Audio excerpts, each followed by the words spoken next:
Satu keluarga yang terdiri atas kakak, adik, dan keponakan mereka melakukan karantina mandiri di dalam hutan setelah warga sekitar menolak mereka sepulang dari Kota Baru, Kalimantan Selatan sejak 23 April 2020. Akhirnya, satu keluarga ini mengisolasi diri di hutan yang jauh dari pemukiman warga di Desa Pau Pau, Kecamatan Alu, Polewali Mandar. Lokasi karantina satu keluarga ini sekitar 2 km dari kampung mereka, yakni di Kecamatan Wonomulyo, Kabupaten Polewali Mandar, Sulawesi Barat. Kasus yang mereka alami ini menjadi viral di media sosial seperti di Facebook.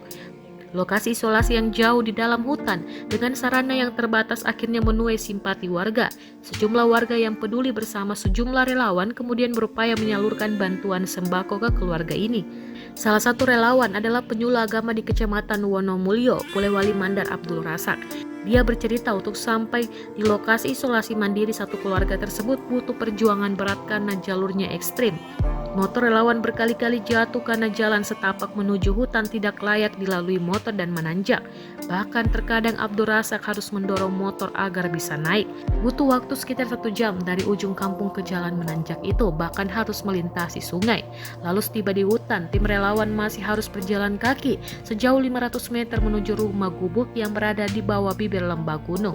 Kondisinya memprihatinkan, tempat karantinanya sangat tidak layak, lokasinya terletak di hutan, kata Abdul Razak kepada Kompas.com melalui telepon Jumat 1 Mei 2020.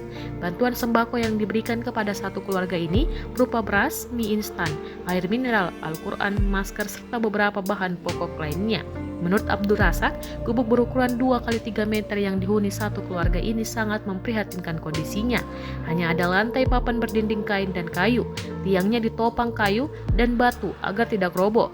Keluarga ini sudah mengisolasi diri sejak 23 April, yakni Hasmiati, adik Wandi, dan keponakannya Basri. Mereka mengaku pulang dari Kota Baru, Kalimantan Selatan. Meski mendapat penolakan warga, namun Hasmiati mengaku bersabar dan paham kekhawatiran para tetangganya terkait COVID-19. Karena ia berharap bisa menjalani masa karantina di dalam hutan dengan baik selama 14 hari. Mereka mengaku sudah menjalani karantina selama sepekan.